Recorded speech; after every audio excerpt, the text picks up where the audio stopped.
Pues hola a todos, yo soy Denis, soy quien está detrás de este canal de Forgotten Heroes. Seguro que muchos ya me conocéis y los que no, pues aquí tenéis un face reveal. Y hoy estoy muy contento y muy ilusionado porque os traigo el primer capítulo de Columna Dórica, que es el formato tipo podcast de este canal. Un formato que me encanta, la verdad que veo muchos podcasts, me parece algo muy innovador, algo que está cambiando internet. Y hacía tiempo que quería traer el mío propio a este canal, pero por motivos diferentes, porque no sabía bien cómo hacerlo, por falta de tiempo, no lo traje hasta el día de hoy. Así que bueno, espero que os guste, espero hacerlo bien, espero que los invitados os resulten interesantes, que seguro que sí. Y hoy, como primer capítulo, hablaremos de Augusto, el primer emperador de Roma, el Pater Patriae. Bueno, Ujú. pues Grecorromano, bienvenido a este primer capítulo de Columna Dórica. Es un placer para mí tenerte aquí, porque además de ser un gran divulgador, también eres un amigo. Así que bueno, estamos aquí para hablar de nada más y nada menos que de Augusto. Pues para mí mucha ilusión estar acá en tu canal. Efectivamente también te considero un amigo. Un honor estar aquí contigo y también con tus seguidores. Y pues sí, vamos a hablar del primer emperador, aquel venerable hombre que inició esa gran empresa a la humanidad que tantas cosas nos legó en el tiempo, que es el Imperio Romano. Así es, así es. Bueno, pero antes de ser Augusto fue Octavio. Así que, si te parece, vamos a empezar dentro de lo posible, por un orden cronológico, y vamos con su juventud, ¿no? Em, Antes Exactamente. comentaba contigo que hay un poco de debate si nació en Roma o no. Sí, exactamente. El mismo Suetonio lo plantea. Él dice que nació en el Palatino, pero que además en su ciudad donde se crió, que es Belitrinas o Belitri, o Elitri también, porque si lo decimos con V, Ujú. ahí también se atribuía en el nacimiento. Incluso hay una anécdota muy curiosa de que los actuales dueños, o sea, los dueños de la ciudad, de la casa, en el momento de Suetonio, que tenía una especie de precaución de no entrar a la habitación donde se decía que había nacido Augusto porque sentían una especie de terror o de súbito de que estaba en una especie de lugar sagrado. Y entonces dice que ese dueño, como que por accidente o por experimentar, quiso pasar la noche allí y entonces que de repente fue apartado del lugar y que apareció luego medio muerto en la entrada de su casa. Bueno, saber si es cierto o no va a ser complicado, pero no deja de ser interesante. Muy curioso, muy curioso. De Augusto, ¿qué podríamos... Perdón, de Octavio, Augusto sería más tarde. ¿Qué podríamos decir acerca de su juventud? Bueno, queda huérfano a la edad de 4 años, ¿verdad? Y es criado por Julia la menor, que es la hermana mayor de Cayo Julio César.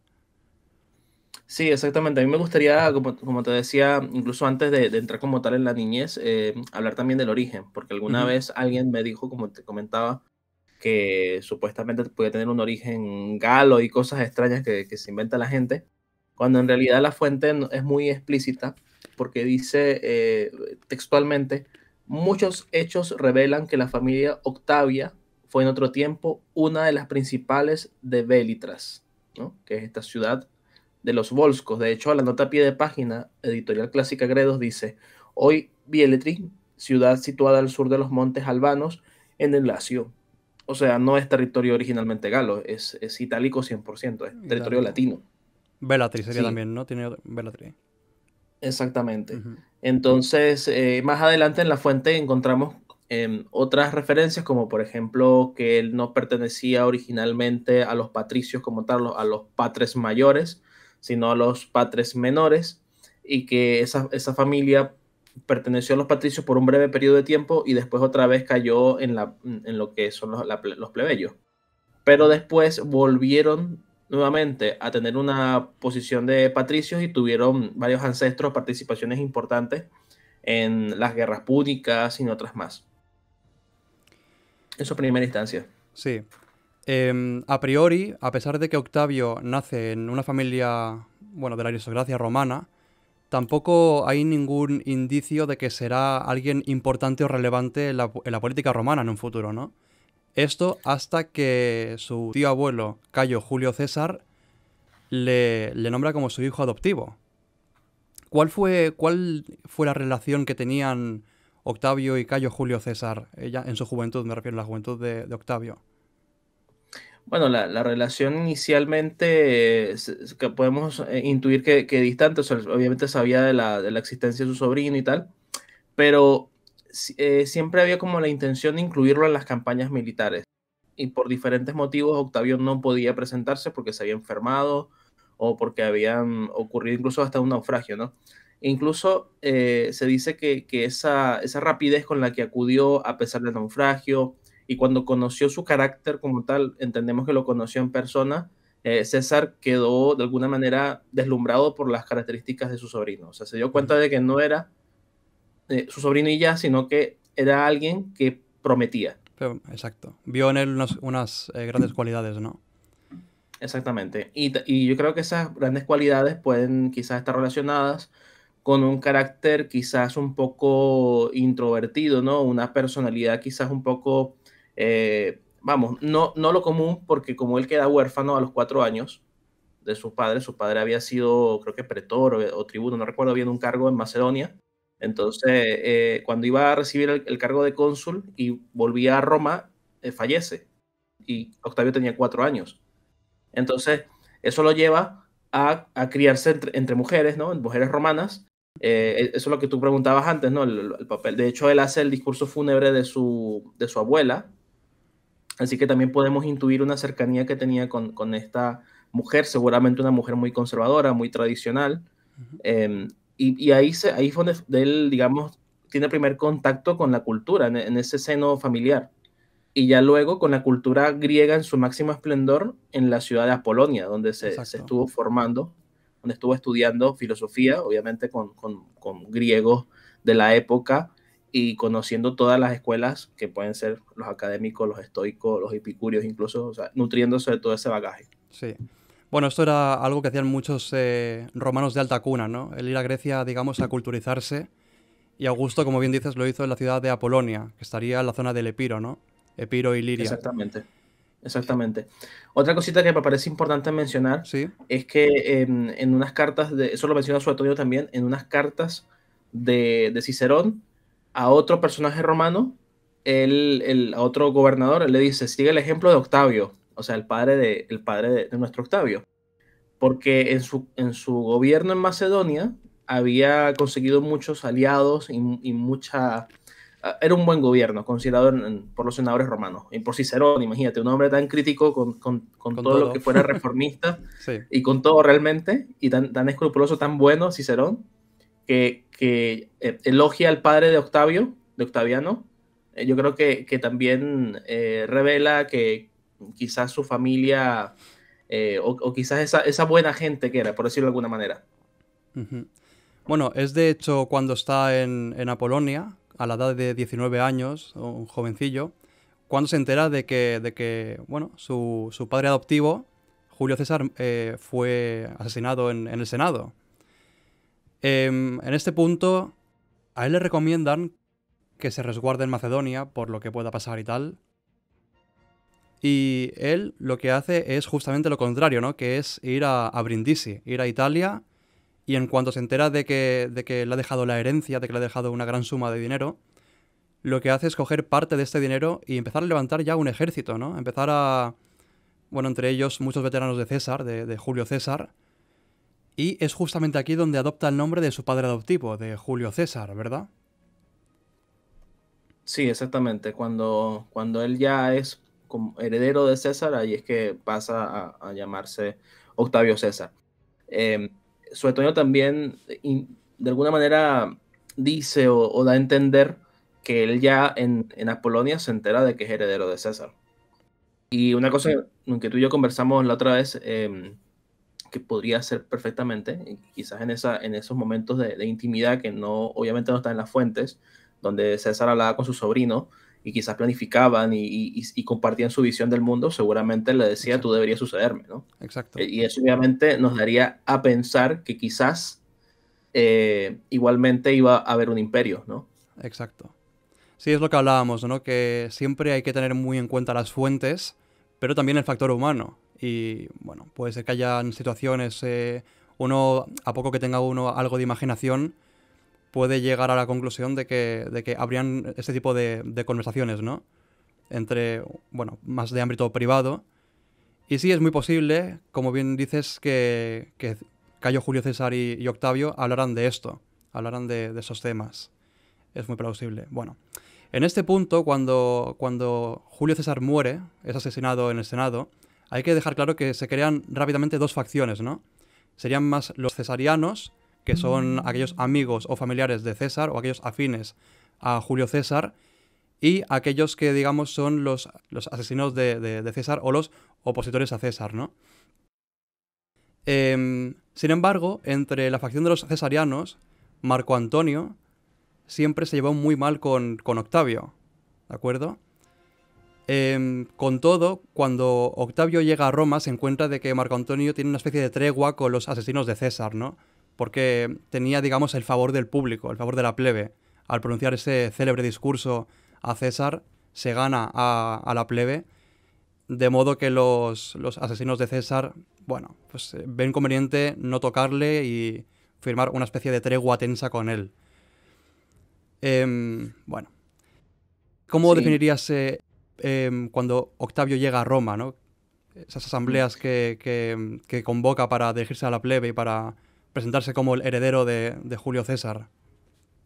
Yo creo que para Marco Antonio, quizás en un principio el muchacho no haya sido, digamos, un enemigo o alguien al que le cayera demasiado mal, pero quizás el mismo Marco Antonio esperaba tener un papel mucho más importante del que tuvo al momento de que muriera César. Y por eso es que algunos autores han llegado a sugerir, yo creo que quizás muy, muy especulado, ¿no? Que quizás Antonio sabía que iban a matar a César, que sería uno de los beneficiarios, ¿no? Al momento de que esto ocurriera. Pero yo no creo tanto eso. Yo lo que creo es que el choque como tal con Antonio se produce cuando Octavio precisamente sale a la escena pública conociéndose o sabiéndose como heredero de César, ¿no? Porque entonces allí, evidentemente, Antonio queda como, o sea, como alguien X, ¿no? En toda la ecuación. Y lógicamente, también había unos conflictos de intereses porque el que sí era, o sea, de intereses y de, digamos, clase, porque el que sí era de clase plebeya como tal y de siempre plebeyo era precisamente Antonio. Y hay ocasiones en las que Antonio acusa a Octavio de que es hijo de un panadero o que es hijo de no sé quién, que tiene las manos manchadas por las monedas y Sí, cosas así por el estilo.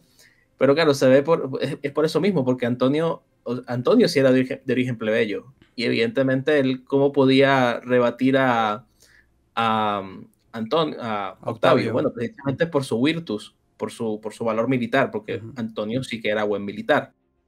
Entonces trataba de anteponer su valor militar ante el pseudo de que Octavio no era de origen noble y por tanto tampoco era el más apto para asumir el gobierno de la ciudad. Claro, yo tampoco creo que Octavio quería asumir el gobierno de la ciudad inmediatamente. Él Exacto. sencillamente empezó a hacer pausadamente, como él decía, festina lenta, apresúrate lentamente, poco a poco a preparar lo que más adelante iba a venir. Ujú. Bueno, el primer conflicto entre ambos, el primer conflicto ya armado entre ambos, se da cuando Antonio poco a poco pierde ese apoyo popular que tenía y evidentemente personajes como Cicerón odian a Antonio, ¿no? Y Claro. Antonio cuando ve esto, lo que hace es huir a la Galia Cisalpina, lo que sería hoy día el norte de Italia, para gobernar esa región y para alejarse un poco de Roma. Pero cuando llega allí se da cuenta de que ya hay un gobernador, que es Décimo Bruto, ¿no? En Mútina. Y Antonio, ni corto ni perezoso, lo que hace es asediarle, ¿no? Porque Décimo Bruto no quiere ceder el poder. Sabiendo Antonio que el Senado no tiene un ejército, asedia a Décimo Bruto. Y es entonces cuando Cicerón, que ve a Octavio como un jovencillo al que quizá puede manipular, pero que tiene un ejército, ¿no? Le pide ayuda para combatir a Antonio y Octavio acepta, venciendo a Marco Antonio en Mútina y en la batalla del Foro de los Galos, en el norte de Italia. Y Antonio en este punto se ve obligado a huir a la Galia Narbonensis, ¿no? A lo que sería hoy en día el sur de Francia, más o menos, el sureste de Francia. Pero aquí, y aquí viene lo importante, aparece un tercer personaje que es Lépido. un Lépido que se da cuenta de que mientras los cesarianos se están matando entre ellos, los cesaricidas están todavía, están expectantes, ¿no? Y viendo cómo se matan.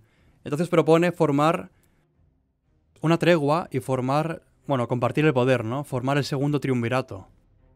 Parece que, llegan a hacer las paces, Octavio y Marco Antonio, y crean este segundo triunvirato, ¿no? Exactamente. Hay una parte que es muy importante mencionar al momento en el que comentamos esa huida de Antonio hacia el norte, y es el papel del Senado. Sí. El Senado, evidentemente y mayoritariamente, era anti-César, pero al no tener un ejército, pues poco podía hacer. O sea, hablar, básicamente. Exactamente. Entonces, lo que ellos tratan de hacer es ver cuál de las facciones cesarianas puede ser más favorable con tal de que ganen tiempo mientras se está preparando la reacción que la encabeza Bruto y Casio. Entonces, allí es donde el Senado ve a este joven Octavio y dice, bueno, es el heredero legal de César, la gente lo quiere, quizás podemos manipularlo. Y entonces allí es donde lo arropan, ¿no? En sus primeros inicios políticos y lo apoyan contra Antonio porque Antonio en todo caso representa el peligro porque es el que sí tiene las tropas. Y Lépido más adelante, Lépido también es un cesariano, él también trata de buscar un lugar, no sabemos si por el interés del legado de César como tal o sencillamente para ocupar una posición o para que no ser barrido por otros que fueran anti-César, o por miedo a lo que estaba reuniendo Casio y Bruto, que eran un montón de legiones. Entonces así es como se va configurando todo para esa gran batalla que va a ser la de Filipos. Exactamente. Aún así, Lépido, el papel que tiene en esta guerra civil, que por cierto fue muy sangrienta, tiene un papel muy poco relevante, ¿no? Como bien dices, este triunvirato rápidamente entra en conflicto con Bruto y con Casio, en Grecia, en Filipos. Tampoco podemos pararnos a dar todos los detalles de esta guerra, pero como sabemos, la guerra la vence el triunvirato. Octavio contó con su gran general Agripa, y esta batalla a Filipos fue muy cruenta y sangrienta. Pensad que cada bando tenía a más de 100.000 hombres. Contaban con más de 100.000 hombres cada uno, ¿no? Y de hecho, tras vencer a Bruto y Casio, Antonio empieza a atacar a Octavio y a decir que el mérito de la guerra es suyo y de Agripa, en todo caso. Pero no de Octavio, que Octavio estaba allí como un mero espectador. Aquí otra pollita, ¿no? Hacia Octavio. Parece que Marco Antonio constantemente lanza ese tipo de mensajes contra Octavio. Aquí ya sí que hay una mala relación, ¿no? Una relación muy tensa entre ambos. Sí, exactamente. Todo gira en torno al concepto de virtus. Recuerda, por ejemplo, ese ejemplo de la República, ¿no? De Lucio Siquio Dentato, que le decía a los senadores, o sea, miren la cantidad de cicatrices que tengo por delante, ninguna por detrás, porque yo sí que enfrento al enemigo, tengo tantas coronas, tantas lanzas, porque estoy en la primera línea. Entonces, básicamente lo que dice Antonio es eso. Yo soy el que tiene el virtus aquí, Octavio no lo tiene, porque Octavio, pues, se mantiene al margen, ¿no? Resulta que Octavio era enfermizo, tenía debilidad de cuerpo. Claro. Entonces eso también yo lo asocio mucho al hecho de crecer con su abuela, con su madre, y lo que eventualmente ocurre en esos casos es una sobreprotección del infante, y eso a la vez también va relacionado a un carácter introvertido, a una persona que va a preferir, en todo caso, libros, va a preferir actividades intelectuales, actividades físicas. A diferencia de Antonio, que Antonio es vulgar, es una persona del pueblo que estuvo en campaña con César, ahí al lado de César siempre, en la Galia, nada más y nada menos que luchando contra esos salvajes. Entonces, evidentemente, estaba muy curtido. Y también puede que aquí esté la razón de que Augusto, a pesar de ser un gran político, no era un buen militar, todo hay que decirlo. Como militar tampoco llegó a destacar. Tenía Agripa, que sí que lo era. Sí, exactamente. Y quizás podemos imaginar a Antonio tratando de granjearse el favor de Agripa, ¿no? De quizás hacer que Agripa se aleje de Octavio. De Octavio. Cosa que nunca hizo, por cierto. Agripa siempre fue leal a Octavio. exactamente. Bueno, una vez vencen a la amenaza, que es Bruto y Casio, estos dos, cabe decir que mueren allí en Filipos. ¿Qué ocurre entonces? O sea, hay como un reparto de poder y Antonio se quedaría con la parte oriental del imperio, la parte rica del imperio, mientras que Octavio se queda con la parte occidental, Italia y la Galia, que serían las zonas pobres, ¿no? Y las zonas más endeudadas, ¿no? Y dependientes también de Oriente. Sí, y una zona que se estaba romanizando, o sea, la Galia había sido conquistada hace poco Ujú. y allí, bueno, él tendría que haber estado muy pendiente de la repartición de tierras, de los diferentes colonos que se asentaban, incluso, bueno, las típicas cosas de orden público y lo que implicaba la romanización de estos territorios. Y tal cual como señalas, los problemas de alimento que, bueno, fíjate lo que le hace Pompeyo, ¿no? Sexo Pompeyo. Cómo bloquea exactamente el hijo de Pompeyo, Ujú. Pompeyo Magno, que bloquea la comida a Roma. Entonces, básicamente lo que tratan de hacer todos los enemigos de Octavio es hacer que la plebe lo abandone. Entonces Exacto. vemos el apoyo popular que tenía, porque esa era su baraja más importante. El apoyo Ujú. popular que tenía, por un lado, por ser el heredero de César, y por otro lado, a los senadores ilusos que creían que podían manipularlo. Entonces vemos cómo Octavio estaba en ese tira y afloja de todas estas cosas y haciendo un carácter de estadista, Sin, equilibrando todo. sin embargo, Octavio, y quiero hacer aquí un pequeño paréntesis, era un gran propagandista. El marketing era, vamos, excelente, ¿no? Como curiosidades, Octavio erige su casa en el Palatino. Para que no sepa, el Monte Palatino era la zona alta de Roma, alta en todos los sentidos. En el sentido de que era la zona de clase alta y también era la zona que se veía desde toda la ciudad, ¿no? Esto es importante para entender el imaginario popular, ¿no? La gente de clase baja se levanta por la mañana y lo que ve es la casa de Octavio en el Palatino.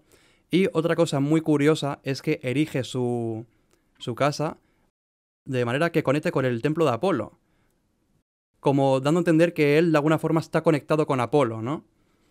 Eso también es algo a tener en cuenta. Y de igual modo se dice que en el lugar de su casa estaba la cueva del mismo Rómulo, ¿no? Otra vez, como conectando a Rómulo y Apolo con Octavio. Era excelente en cuanto a propaganda.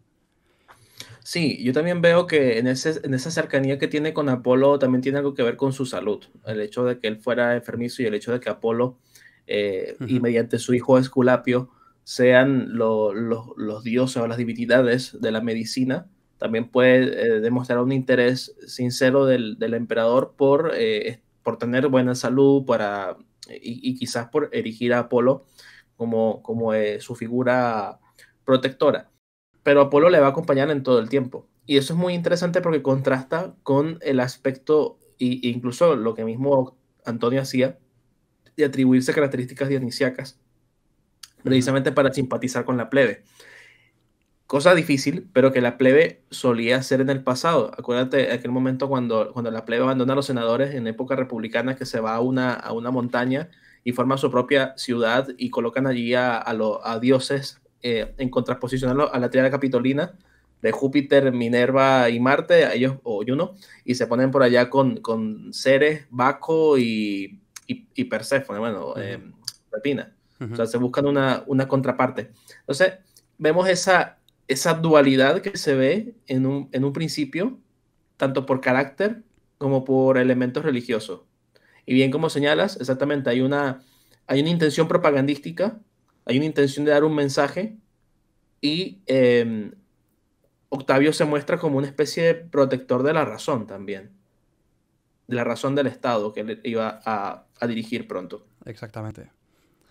Volviendo un poco al tema político, vemos como poco a poco la relación entre Marco Antonio y Octavio cada vez es más tensa, ¿no? Marco Antonio tiene una especie de romance con la reina de Egipto, con Cleopatra Filopator. Em, pero aquí ocurre algo fundamental y es que dos hombres de Marco Antonio le traicionan y le comentan a Octavio que Marco Antonio ha entregado su testamento a las Vestales, ¿cierto? De algún modo Octavio accede a este testamento y lo cierto es que no tenemos acceso a él y hay que fiarse un poco de las palabras de Octavio, pero entre otras cosas decía que, bueno, que quería ser enterrado en Alejandría, que quería incluso trasladar la capital del imperio a Alejandría, cosa que a ojos del romano medio se ve como una alta tradición, ¿no?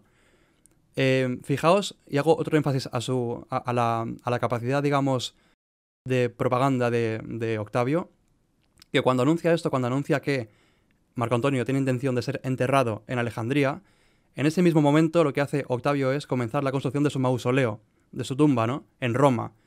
Como diciendo, fijaos que ese traidor quiere ser enterrado en Alejandría y yo que soy un romano y que soy patriota, quiero ser enterrado en Roma y construyo mi mausoleo en Roma.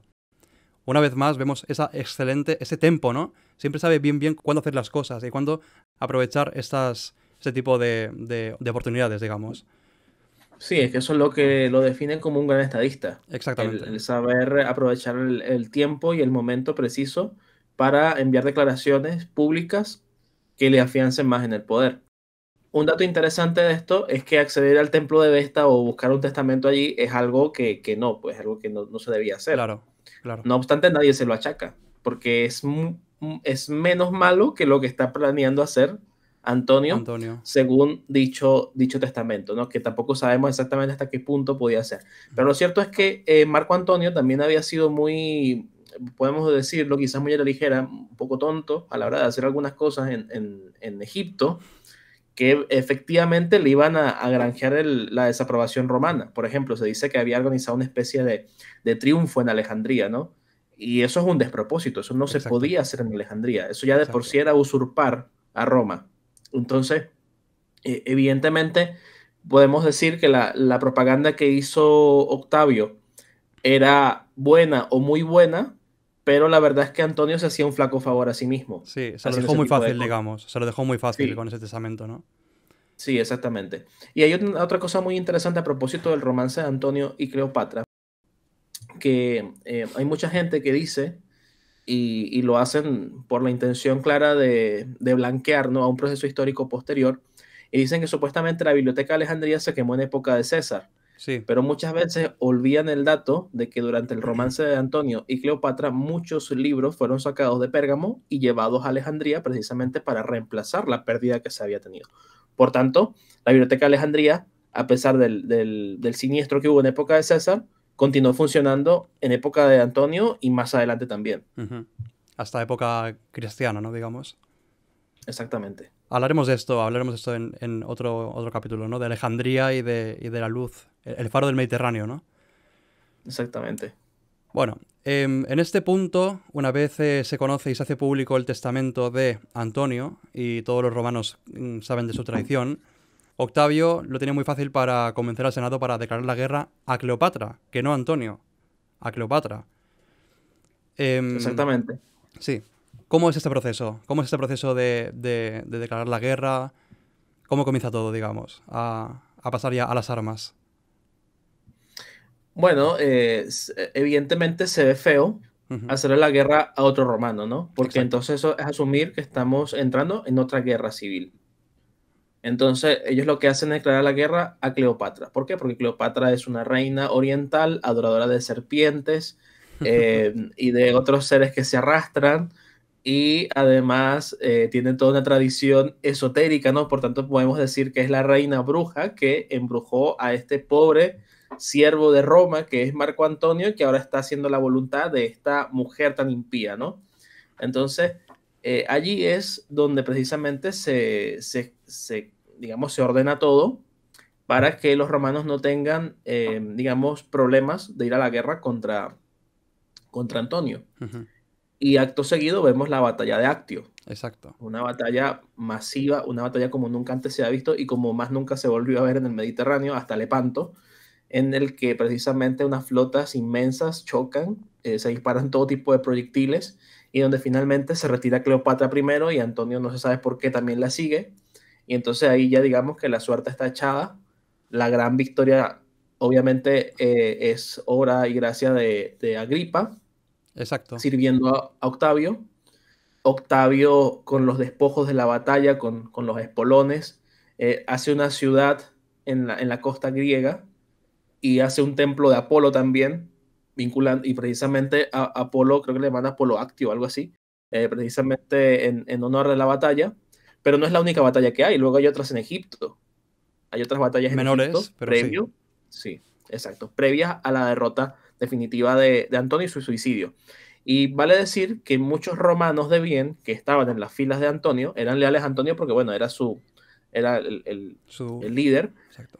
y había sido el lugarteniente de César, pero al ver el comportamiento de Antonio, pues tampoco les inspiraba mucha confianza. Y seguramente estaban incómodos de estar rodeados de, bueno, de lo que hacía Antonio, de enanos y fiestas. Sí, mucho todo hedonismo, eso. ¿no? Mucho hedonismo. Sí, mucho Sí, hedonismo. parecía que Yo creo estaba como embrujado, de hecho. Como bien Sí. decía Octavio, que estaba embrujado por Cleopatra. Sí, y a mí me parece muy interesante y muy divertido ver la forma como lo retratan en la serie Roma de HBO, Ujú, porque yo creo que es muy fiel a lo que dicen las fuentes. exactamente. Y el comportamiento que tiene Lucio Moreno cuando él le pregunta, dime qué ves, y entonces tú lo ves ahí como que no quiere decirle, y entonces bueno, y dice que tienes una enfermedad, pues, o sea, el hedonismo. Sí, sí, sí. Vemos a ese romano de bien, ese Lucio Moreno estoico, y el otro maquillado ahí, todo perdido. Sí, sí. Entonces vemos ese contraste, ¿no? La mentalidad romana por un lado, una mentalidad, sobre todo en esa época, y es lo que proyecta Octavio. Octavio siempre buscó la manera de congraciarse con el Senado, rescatando las tradiciones más romanas, las tradiciones de más austeridad, incluso pensamiento prefilosófico que está muy cercano al estoicismo. Entonces, ustedes, si, lo que es la cultura popular, si ustedes ven a Lucio Moreno, eso es un romano. Lucio Moreno encarna el romano ideal Ujú. a la vista de Octavio. Alguien de Y, hierro. exacto, bien de hierro, una persona que su aspiración es tener tierra. Fíjate que su aspiración era tener tierra y tener a su familia allí en un campo, producir en el campo, ¿no? Todo eso se ve en Lucio Moreno también. Alguien que, bueno, que cumple con la res pública. Fíjate que Lucio Moreno siempre es republicano, Sí, pero bueno, no le queda otra que ser leal a quien le prestó juramento. Y entonces exacto. se incomoda un poco, pero es lo que tiene que hacer, es el deber, ¿no? Y vemos todo lo que no es un romano, precisamente en ese reflejo artístico tan bien hecho, tan bien representado de Antonio. Exactamente. Hablabas antes de la batalla de Accio y aquí sería injusto no nombrar a Agripa y de no nombrar que fue él también quien previamente acabó con Sexto Pompeyo en Nauloco, ¿no? En otra batalla naval. Esto Exactamente. hay que decirlo. Bueno, una vez muere Antonio y muere Cleopatra, Octavio tiene el poder completo de Roma, ya no tiene ningún enemigo. ¿Qué es lo primero que hace? Porque él habla de restaurar un poco la república, ¿no? Él no quiere. Él no habla de monarquía, él evita hablar de monarquía ni nada por el estilo. ¿Cuáles son sus primeras políticas de Octavio que pronto será Augusto? Sí, hay varias cuestiones que son bastante curiosas porque se le buscaba dar un título. O sea, ya era Octavio César, ¿no? Y sobre todo en la fuente se le llama César. Pero entonces uno de los títulos que se pensó darle era el de Rómulo. Pero entonces dijeron, no, mejor no, vamos a buscar otro. Entonces escogen Augusto, ¿no? Y Augusto porque está relacionado con otros términos, que podría ser algo así como augurar algo bueno, ¿no? Pero que en definitiva Augusto significa precisamente venerable. De Venerable. hecho, Augusto, y enhorabuena a todos los Sebastianes, porque Augusto en griego es Sebastos, que es precisamente lo mismo, venerable. Sí, el que se respeta. El que se hace Exactamente. respetar. Exactamente. Entonces, lo que ocurre con Octavio, ese periodo lo conocemos como el Principado. Con Octavio vemos cómo él recibe varios consulados. Año Ujú, tras año le dan el consulado. Por tanto, tiene poder de tropa. Y todos ujú. los que comparten el consulado con él, bueno, son como segundos. Augusto es como el princeps, ¿no? El primer ciudadano de Roma. Obviamente los senadores no se atreven y tampoco quieren algunos de ellos hacer nada contra él porque en definitiva Claro. están bien. Después de aquella gran purga que se hizo en época del primer triunvirato, los que quedaron pues estaban bien, estaban tranquilos, no habían perdido sus privilegios. Y obviamente Augusto necesitaba, bueno, Octavio necesitaba la manera de legitimarse y a su vez de proyectar su legado. O Ujú. sea, que no quedara como voy a seguir teniendo consulados y poco más que esto. Y quiero transformar Roma de una forma mucho más cabal. Entonces, ¿cómo llevo a cabo esto? Entonces ahí en Dio Casio, que es la principal fuente para esto, si no me equivoco, el libro 50 o 51, encontramos un debate entre Octavio, Mecenas y Agripa. Y entonces, básicamente hay algunos que le dicen, bueno, podrías ya proclamar la monarquía, no, pero es que lo van a ver mal porque va a recordar a Tarquinio el Soberbio. Entonces tiene que ser una forma diferente. Y la forma que se escoge, o que escoge el mismo Octavio, es una forma que salva la República. O sea, siempre suena raro, ¿no? Porque también la gente imagina que, como aparece en los libros, ¿no? Capítulo tal, fin de la República, capítulo tal, principio del imperio, ¿no? Como si fuera que me acuesto hoy por la noche y soy Exacto, republicano y me despierto mañana en la mañana y ya soy imperial. eso es. No, no ocurre así. Fue un proceso poco a poco, ¿no? Sí, fue un proceso poco a poco. Augusto Octavio recibe el título de primus inter pares, o sea, el primero entre iguales, el primero entre los senadores, porque los senadores son los iguales, entonces él sería el primero.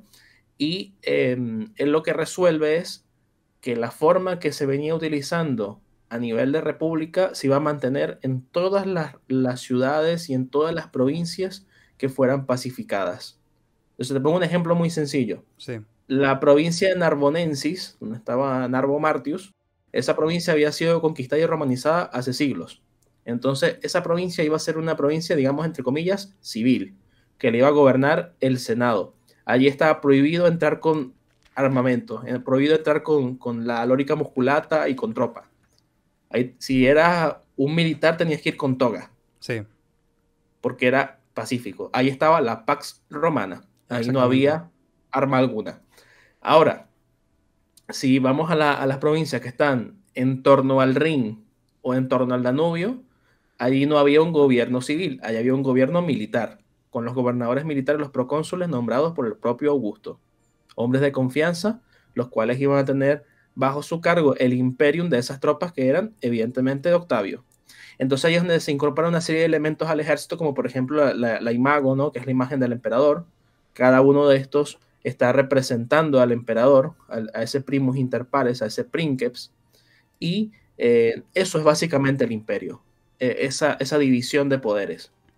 División de poderes es un término muy contemporáneo, pero me gusta para que se entienda que el Senado continuó con funciones, el Senado siguió siendo importante, Octavio también tenía senadores que eran muy adeptos a él, y esta clase senatorial podía evidentemente gobernar en todos esos territorios pacificados, pero lo que iba a tener lejos de sí eran obviamente las tropas iban a ser leales al emperador. Aún así, Octavio tenía, bueno, Augusto ya tenía el poder de vetar cualquier resolución, cualquier cosa que estuviera bueno, que él, digamos, discrepara. Él tenía poder político aún habiéndolo repartido, ¿no? Exactamente. Augusto siempre vemos en él que deriva cosas al Senado, Ujú. que el Senado discuta, él se entera de lo que dice el Senado y tiene la última palabra. O sea, hay un caso muy curioso que es lo que hay una guerra civil entre los partos y entonces llevan unos cautivos, las dos facciones partas tratan de hablar con Octavio porque Octavio es el hombre fuerte ya después de haber derrotado a Antonio y Cleopatra y haber conquistado Egipto. Entonces él me imagino yo Octavio fastidiado ahí con esos bárbaros hablando en sus lenguas y bueno, que vayan a hablar con el Senado primero y después decido. Y entonces ahí es donde decide efectivamente favorecer al rey que estaba y con él es que canjean los prisioneros de la batalla de Carras, de Craso, y también los prisioneros de la batalla de Antonio, y las águilas, Las ¿no? Y después águilas. tenemos esa magnífica escultura de la Anima, ¿cómo es que se llama? Anima Porta, ¿no? Sí, La Prima la Porta, primera porta. donde aparece entregando el águila a Augusto, un Ujú, parto. ujú. Bueno, hablando de esto, Augusto dijo, hay una frase muy célebre que dijo que me encontré a Roma como una ciudad de ladrillos y la dejé como una ciudad de mármol, ¿no? ¿Qué Ujú. edificios hay a destacar de época de Augusto? ¿Cuáles son los más sublimes y los más célebres? Y si es Bueno, cierta esta frase. sí, son varios los edificios que llevan, digamos, la inspiración de Augusto, pero uno de los más importantes es el Arapaquis. El Arapaquis, Se sí. dice en italiano, por ejemplo, Arapachis, ¿no? Porque Ujú. en italiano se pronuncia como che. Pero es Arapaquis, el altar de la paz. y eso va muy en consonancia con su política cultural, la política cultural de restaurar las tradiciones, de restaurar muchos templos. Había muchos templos que estaban en ruinas por las guerras civiles, por los incendios, porque todo el periodo previo a Augusto había sido tumultuoso, entonces había muchas cosas que se quedaron, que bueno, sencillamente no había fondos, porque los fondos se estaban empleando para reclutar más tropas, para las diferentes batallas enormes que se libraron.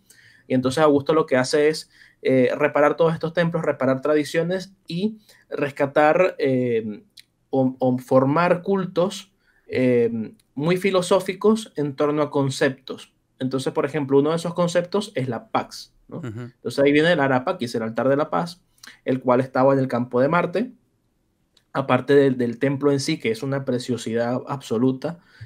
Si no lo han visto, corran a verlo. Ujú. Es muy bello.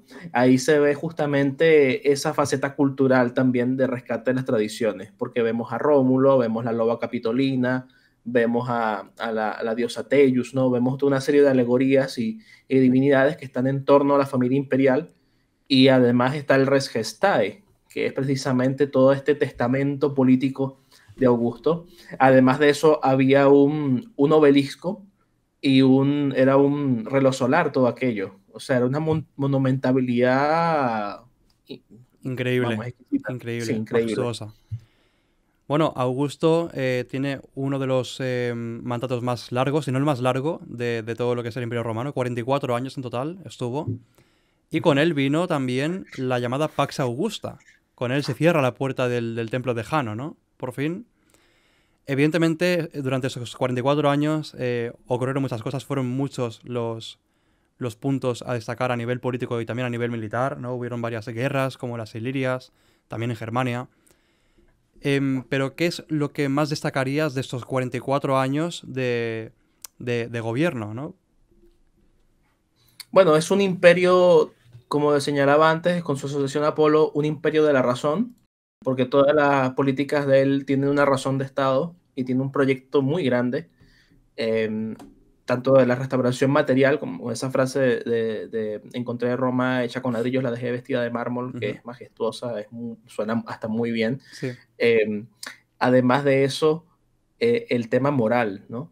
El hecho cierto. de las leyes bueno, eres adúltera, te exilias, La Lex ¿no? Julia, ¿no? Lex Sí, Julia es. exactamente. Contra el adulterio y contra, bueno, una serie de prácticas. Y esto viene a rebatir también un poco esa idea que se tiene de que en Roma todo era una orgía 24/7, ¿no? Exacto. Evidentemente habían momentos de relajación, de lujuria y desenfreno, pero tenemos a personajes como Augusto que buscan que las tradiciones sean rescatadas, que la moral, que haya castidad, que haya decoro, que todo se, vamos, que todo este tipo de cosas evidentemente favorecen una mejor convivencia, ¿no? Porque si nosotros nos ponemos a leer el arte de amar de Ovidio, ahí nos encontramos con hay una escena donde dice el poeta que tienes que acariciar con tu pie al pie de la amada por debajo de la mesa donde estás con el marido. O sea, obviamente eso genera un conflicto, ¿no? Y entonces por eso entendemos que Octavio manda al exilio a Ovidio porque, bueno, está promoviendo algo que efectivamente es contrario a las tradiciones y No es es bastante moral. cuestionable. Ujú. Sí, no es moral, evidentemente. Y Augusto, en su faceta también de moral, de emperador moral o de líder moral, vemos cómo él trata de pasar página con las guerras civiles. Y entonces nosotros encontramos, por medio de Augusto, de Mecenas, ese etrusco amigo de él, porque era de Ujú. origen etrusco Mecenas, y una cantidad de poetas, porque claro, se dice Virgilio y Horacio, pero era un montón más. Exacto. Todos precisamente con mecenazgo, de ahí viene la palabra. Y nosotros vemos como, por ejemplo, frases de que se muestra ese sentimiento de desolación y de tristeza de que Costa no conoce nuestra sangre en Horacio, por ejemplo, ¿no? Porque todo el Mediterráneo se había bañado de sangre romana por las guerras civiles, todas las guerras civiles, inclusive las que se venían de época de Mario y Sila, y así por Cierto. el estilo. Vemos cómo la poesía viene a jugar un papel muy importante para conducir esa moral virtuosa y ese rescate de las tradiciones más ancestrales que habían hecho a grande a Roma. ¿Cuándo? En la República, evidentemente. Ujú. Bueno, si quieres, hablamos ahora un poco... A ver, lo que está claro es que Augusto crea un imperio, como tal. A pesar de que él habla siempre de restaurar la República y tal, él de facto es un imperio. Si quieres, si te parece, podemos hablar un poco acerca de a quién pretende él dejar como sucesor, ¿no? Vamos a hablar un poco de ese tema, si te parece. Al final sabemos que fue Tiberio, pero ¿cómo fue este proceso? Porque parece que Tiberio, del cual también traeremos un capítulo, por supuesto, lo dejaba siempre como última opción. Lo tenía como un buen general, pero siempre lo tenía como última opción. ¿Qué opciones tenía Augusto? ¿Qué tenía en mente él en cuanto a dejar a ese mundo? Bueno, tenemos dos opciones. Si quieres yo hablo de Marcelo. Creo que también estaba Germánico, si no me equivoco, el otro. Eran generales destacados, eran personajes que, por ejemplo, con los triunfos, cuando se hicieron triunfos en Roma, siempre iba al lado derecho Marcelo, Tiberio iba atrás del todo, ¿no? Entonces, él siempre había tenido a personajes muy brillantes, muy cercanos a sus ideales, como los favoritos, y habían sido personajes que se habían destacado en batallas, que habían participado en pacificación de territorios que habían sido díscolos. Y bueno, por azares del destino, por azares de los dioses, quizás, de mala fortuna, de enfermedad, estos personajes fueron muriendo y finalmente quedó Tiberio, el hijo de Livia. Muchas veces se ha tratado o se ha pretendido de que esto es una especie de conspiración de Livia para quedar ella como tal. Yo creo que eso es exagerado, o sea, Sí, la gente se olvida lo fácil que era morirse en el mundo antiguo. O sea, en el mundo antiguo no te podías tomar un antibiótico para matarte una bacteria, ¿no? O sea, exacto. y era un ambiente hostil. El mundo antiguo, los hombres del mundo antiguo luchaban por sobrevivir, inclusive las aristocracias, porque había muchas formas de morir. Fíjate, tenemos un caso en la literatura clásica de Esquilo que decía que se iba a morir porque le iba a caer la casa encima, y entonces no quiso estar en su casa y le cayó una tortuga y bueno, palmó. Entonces, Irónico. claro, el mundo antiguo es difícil, el mundo antiguo es complicado. Evidentemente los romanos tenían una superioridad en cuanto a infraestructura, en cuanto a medicina, en cuanto a civilización. Eh, Podían vivir mucho mejor que muchos otros pueblos, pero no estaban exentos de una enfermedad, un padecimiento que se agravaba y quizás para nosotros es una tontería, porque para nosotros con medicamentos y con todo el estado de bienestar que tenemos, lo podemos desarrollar con facilidad, pero ellos evidentemente no. Ujú. Des- Entonces así es como queda este Tiberio, que Tiberio siempre fue relegado, siempre fue... Probablemente el mismo Tiberio, al ver que él era parte de la familia imperial, tenía un mejor proyecto para sí mismo, sí. pero como siempre le fue dejado de lado, porque incluso encontramos citas de una hambruna que hay donde él coge dinero de su propio bolsillo y le da de comer a la plebe por unas inundaciones que había.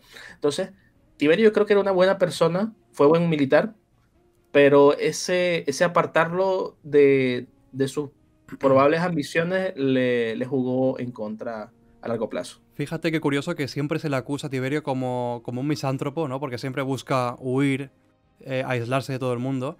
Pero sin embargo tiene esta faceta de filantropía, ¿no? Como dices, de que hizo esto, que de su propio dinero dio de comer a la plebe cuando le hacía falta, ¿no? Un personaje Claro. muy interesante. Entonces descartas que Germánico fuera justamente envenenado, ¿no?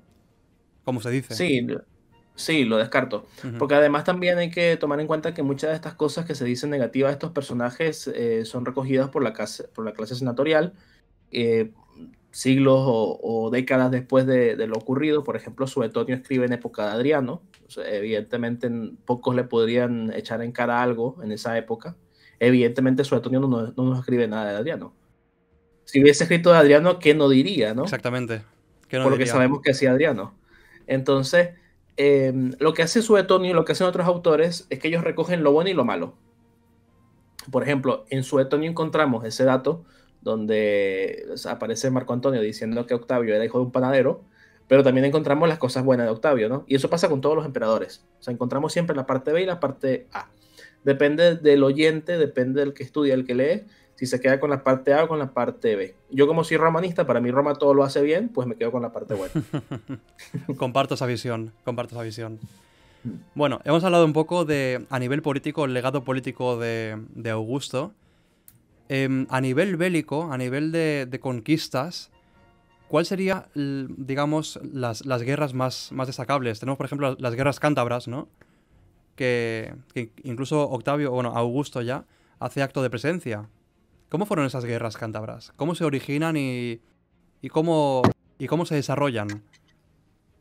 Bueno, son varias cosas a tomar en cuenta. Una de ellas es el proyecto político romano de tener fronteras seguras. Eso es una necesidad que viene de muy anterior en la República. La península ibérica había sido prácticamente conquistada, digamos, a un 70-80%. Solamente quedaba la parte norte, Cantabria, parte de Cantabria, Asturias, Galicia, pedacito nada más lo que faltaba. Es una zona de montañeses, de hecho Estrabón lo llama así, le dicen montañeses a los cántabros, ártabros y astures, y era una guerra de guerrillas. Es decir, los romanos necesitaban una batalla campal, necesitaban formar sus legiones en un campo abierto, marchar contra lo que tuvieran delante, aplastarlo, conquistar la ciudad y se acababa. Pero eso no se podía llevar a cabo allí, era muy difícil llevarlo a cabo, porque eran montañas, eran cuevas, eran un territorio desconocido, era un lugar, bueno, el norte de España tiene un clima particular respecto al resto de la península. Además, era una zona pobre, porque siempre estas tribus siempre se atacaron entre sí, de manera que no habían demasiadas fuentes de alimento. El alimento tenía que ser llevado por otras vías, por mar o incluso por tierra, desde otras partes de Hispania. Total que Augusto despliega 3 legiones más flotas, con tal de pacificar finalmente a los cántabros. Evidentemente hay grandes batallas, hay un proceso más o menos largo. Él tiene que presentarse en el lugar porque las cosas no iban del todo bien y así podía levantar la moral de los hombres. Y finalmente se lleva a cabo la conquista de Hispania y por tanto se consigue ese objetivo de que allí no hubiera peligro alguno en alguna frontera. Esta, digamos, sería la guerra, entre comillas, y muy entre comillas, fácil. Y luego tenemos lo que fue un verdadero, dolor de cabeza, que fue Germania. Con Varo y Teutoburgo, bueno, esto todo ocurre con Augusto como emperador, ¿no? Sí, así es. Ya tenemos un emperador envejecido, un emperador que ha superado muchas crisis, un emperador que conquistó Cantabria, que revirtió la revuelta ilírica, que la narraste excelentemente aquí. Y también, bueno, siguiendo esa idea de fronteras seguras, hay una parte en los Alpes, invito también a que vean los mapas, están los Alpes, y hacia el norte de los Alpes están lo que le llamaban en la antigüedad Hircinia y Germania Magna. Entonces, por un lado tenemos al Rin, los Alpes, y hay una serie de pasos alpinos que están entre el Rin y el Elba, a muy grandes rasgos, ¿no? Si lo ven en el mapa lo van a ubicar. Está el Rin, está el Elba. Entonces, y también está el Danubio, ¿no? Entonces la idea inicial era que una mejor frontera para Roma no era tanto el Rin, sino el río Elba. Entonces la conquista de Germania Magna tenía por propósito establecer esa frontera en el Elba, es decir, absorber y romanizar a todos los germanos. Sí. ¿Qué ocurre? Que se encuentran los problemas. Pueblos que son muy pobres, porque no tienen una economía agrícola a gran escala. Los germanos son nómadas o transhumantes, es decir, van criando animales, llevan sus animales por donde hayan alimentos para ellos y luego abandonan, o los que tienen una agricultura no saben lo de la rotación de cultivos, entonces básicamente los germanos destruyen una tierra, hacen que nada más crezca allí y tienen que irse a otra. Entonces eso evidentemente les da una economía muy endeble. Muy pobre. Son unos pueblos muy primitivos, ¿no? En comparación con los galos, por ejemplo, que eran más, conocían, por ejemplo, la agricultura, eran más sofisticados. Los germanos nos encontramos que son como nómadas entre bosques y una tierra muy díscola, muy difícil, muy fría. Claro, muy fría, muy impenetrable los bosques que tenía. Y evidentemente esos rigores hacen que sean pueblos fieros, guerreros, que se saqueaban entre sí eventualmente.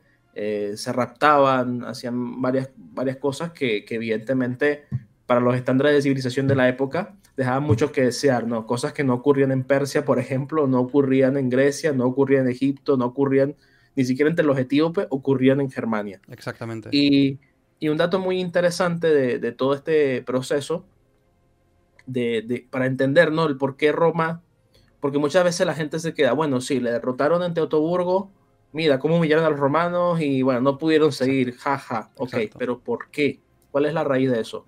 Arminio. ¿Cómo se alimentaban los romanos en campaña? O sea, muchas veces los romanos, aparte de líneas de provisiones, también le pedían a los reyes locales, que fueran aliados de Roma, comida para mantener sus tropas. Precisamente por el hecho de que la economía es muy pobre, estos reyes a duras penas podían mantener las legiones que estaban desplegadas allí. Y llevar comida hasta allí era muy caro y muy complicado. Entonces, después de la derrota de Teutoburgo, hermanos de Arminio, el gran traidor, ¿qué ocurre? Se ve que no tiene sentido invertir tanto para tan poco. Ujú. Y otra cosa muy interesante es qué ocurrió después de Teutoburgo, de lo cual tengo un vídeo por si queréis ver, ya lo dejaré por aquí. Pero bueno, así a grandes rasgos, al final se consigue un poco recuperar el honor perdido en esa tradición de Arminio. Otro personaje muy interesante y del cual ya comentamos que la raíz de su tradición quizá es esa ambición que él aprendió en Roma, ¿no? En ser alguien ambicioso. Esa famosa frase de Julio César de prefiero ser el primero en esta tribu de mala muerte a ser el segundo en Roma. Parece que a él como que... Parece que a Arminio como que se le quedó en la retina, ¿no? Sí, Bueno, exactamente. ¿cómo Arminio es una serían...? persona... Sí, sí. Dime. No, digo, ¿cómo fue los momentos, digamos, posteriores a esta catástrofe de Teutoburgo? ¿Qué pasó después? Así un poco a grandes Bueno, rasgos. sí, lo que ocurre después es básicamente la venganza romana. O sea, Roma no olvida. Roma no iba a cambiar lo que se entendió con Teutoburgo, o sea, de que Ujú. esa tierra es inconquistable eh, y que no merece la pena, ¿no? Que buenos romanos vayan a morir allí. Pero lo que sí es necesario es restaurar el honor perdido. ¿Y cómo se restaura el honor perdido? Bueno, número uno, buscando las águilas. Y número dos, enterrando a los muertos. Porque evidentemente es algo inconcebible en la mentalidad clásica, la mentalidad grecorromana, el que los cuerpos queden tirados sin más, ¿no? Exacto. Y recordemos que los germanos, por elementos propios de su barbarie, de sus sacrificios humanos y todas las cosas que solían hacer para agradar a sus dioses, solían mutilar a los cuerpos, hacían, bueno, precisamente los actos estos de antropomancia, etcétera, etcétera. Y evidentemente el campo de batalla de Teutoburgo se convirtió en una especie de centro de cultos de esta naturaleza. Entonces lo que hacen allí precisamente son los herederos de Octavio, tanto el que luego llega a ser, ¿no? Que es Tiberio, como los otros, van allí en campaña a recuperar precisamente estas águilas. Se recuperan dos. Así que veremos si en algún momento la arqueología consigue la otra. ¿Y te imaginas eso? Ojalá. Que se consiga esa Sería, águila. sería genial. Mm. Bueno, hemos hablado de reinado de Augusto, el mandato de Augusto a nivel político, también a nivel bélico. Y también ahora nos faltaría un poco cuáles fueron las políticas de Augusto a nivel política exterior con sus vecinos, por ejemplo, los partos, ¿no? O los armenios, esa frontera del este que siempre fue un dolor de cabeza para los romanos. ¿Cómo se desenvolvió Augusto en estos términos, en política exterior, digamos?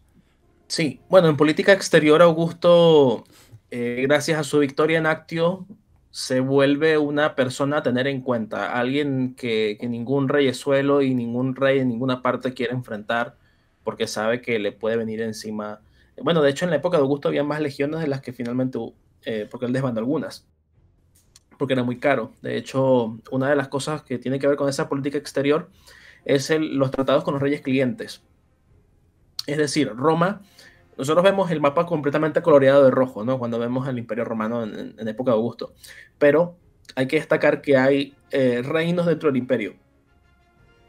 Un ejemplo muy fácil es que es dominio público, todo el mundo sabe esto porque como vivimos en una cultura judeocristiana, en la Biblia vemos como por ejemplo está Herodes Reino de y Judea. está Poncio, sí, y está Poncio Pilato. Mm. O sea, Herodes es un rey que gobierna Judea, pero rinde cuentas a un procurador romano que es Poncio Pilato, ¿no? Entonces, eso que pasaba allí, en ese contexto, que eso es época de Tiberio, eso pasaba en muchas otras partes del imperio. Y precisamente por la cantidad de tropas que tenía que tener Roma desplegada en todos los limes, en todas las fronteras, para frenar a los bárbaros y también para contrarrestar cualquier revuelta que pudiera ocurrir dentro del propio territorio, como la Huerta Iliria, se requería justamente dinero y recursos. Y parte de ese dinero, también para las licencias militares, para pagarle a un soldado después de sus años de servicio, etcétera, etcétera, se recaudó lo que se llama erarium militare. Y ese erarium militare provenía de las herencias de los ciudadanos ricos romanos. Cada vez que un ciudadano rico moría, salía un cuarto de esa fortuna, iba al erario militar, y otro porcentaje importante iba de los aliados de Roma. Porque en definitiva, volvemos al ejemplo de Herodes. Sí. ¿Qué quería Herodes? Herodes quería que Roma lo protegiera contra otros pueblos cercanos, y además de eso, que fuera valedora de su poder. ¿Y él qué hacía en consecuencia? Bueno, él hacía que esa provincia estuviera tranquila. Entonces, ese era el trato que había. Entonces, ¿cómo el rey Herodes garantizaba que los romanos estuvieran allí y estuvieran a gusto? Bueno, pagando esa cantidad. Exactamente. Y eso se ve reflejado también en Armenia. Armenia es una zona muy importante en época de Octavio. Viene a ser una especie de cliente frente a los partos, una especie de estado tapón. Exacto. Porque un estado tapón, ¿qué es lo que hace? Un estado tapón lo que hace es reducir los kilómetros de frente que va a haber con un enemigo potencial, que en ese caso eran los partos. Sí, Y Tiberio... ¿sí? No, digo, sí, Armenia fue siempre un reino que interesó tanto a partos como a romanos, y siempre Roma enviaba allí incluso a senadores para ganarse el favor de los reyes armenios, y también por parte de los partos enviaban allí a nobles para ganarse el favor de los armenios. Al final parece que Armenia tuvo el papel de un estado tapón, como dices, en favor de Roma. Sí, así es. Por mucho tiempo fue favorable a Roma, y los partos lo que trataban de hacer era romper ese equilibrio. Exacto. Y en época de Augusto allí va Tiberio y consigue unas glorias militares precisamente. Uh-huh. Pues hemos repasado, yo creo... A ver, la vida de Augusto daría para hacer un podcast de 10 horas, ¿no? Pero un poco a grandes rasgos hemos repasado sus políticas, sus guerras, sus políticas exteriores. Si quieres añadir alguna cosa más acerca de su vida, sabemos que murió en el 14 después de Cristo, en Nola. Y un poco resumiendo, ¿cuál dirías que es el legado del Pater Patri, el de Augusto? El legado de Augusto es precisamente la Pax Romana. La Pax Romana no significa no luchar, significa vencer. Y precisamente Augusto venció a todos los enemigos que tenía Roma misma, incluso en su época, porque Roma se pudo romper por ambiciones de generales. Uh-huh. Lo que es la Tardorrepública, acaba con las guerras civiles y le da un sistema unificado a lo que va a ser el poder romano, que se va a prolongar por lo menos bastante estable por los próximos 3 siglos, hasta que comienzan las crisis que sabemos. Entonces, todo eso forma la base de nuestra cultura occidental. Por eso que Augusto no solamente debería tener estatuas en Roma, sino que debería tener estatuas en todo el mundo occidental, porque en todo Occidente, incluso más allá de Occidente, se estudia el derecho romano. Exacto. Y vamos, que todo el derecho romano pasó por manos del emperador y de todos los emperadores que siguieron luego hasta que finalmente llega Justiniano y hace esa obra de compilación de todos. Exacto. Quería agregar, sí. Me parece importante que obviamente tenemos unos públicos que leen, que saben, van a decir, ¿por qué no hablaste de tal? ¿O por qué faltó? Bueno, obviamente en una hora y algo Uh-huh. no se puede hablar de toda la vida de Augusto, que son 44 años. Siempre van a quedar cosas en el tintero. Nosotros lo que hacemos es como despertar la curiosidad, y me gustaría que esa curiosidad luego se traduzca en lecturas de Suetonio, lecturas de Dion Casio, lecturas de Virgilio, de Horacio, y quizás un autor contemporáneo que es muy bueno es Pierre Grimal, que escribió un libro que se llama El siglo de Augusto, que si lo pueden conseguir, seguramente les va a gustar para conocer más al primer emperador. Bueno, pues como bien dices, sería imposible hablar de toda la vida de Augusto, Creo que ha estado muy bien. Ha sido un auténtico placer tenerte aquí para hablarnos. Como habéis visto, grecorromano es una auténtica eminencia en cuanto a lo que respecta a historia, pues justamente grecorromana, y también egipcia, también Babilonia y otras culturas. Así que os invito a suscribiros a su canal, lo tenéis en la descripción, pasaros por allí. Sobre todo a los que os guste la saga Total War, él tiene una forma muy peculiar de divulgar historia, que es mientras tiene una campaña en algún Total War, en algún juego de esta saga, cultiva las mentes de la gente, ¿no? Y es una cosa que a mí personalmente me encanta su formato. Por lo menos echad un vistazo, que seguro que no perdéis nada, todo lo contrario. Y nada, Greco, ha sido un placer tenerte en el primer episodio, seguro que se repite. Y si quieres, bueno, añadirnos palabras para despedirte del público. Bueno, que tenemos que hablar de Tiberio. Ujú. Esperemos a ver en qué momento lo hacemos, pero sí deberíamos ir así por todos los emperadores. Creo que esa es tu idea, más o menos, Sí, ¿no? hacer una serie de todos los emperadores de Roma. Si veo que tiene buen Exactamente. recibimiento, si gusta este formato y si veo que la gente lo pide, esa es mi intención. Así que también dejad en los comentarios si os parece bien esta intención de hacer una serie de todos los emperadores. Bueno, y que Júpiter óptimo máximo, que Apolo, el providente, y Minerva estén con todos los oyentes. Un saludo y hasta la próxima.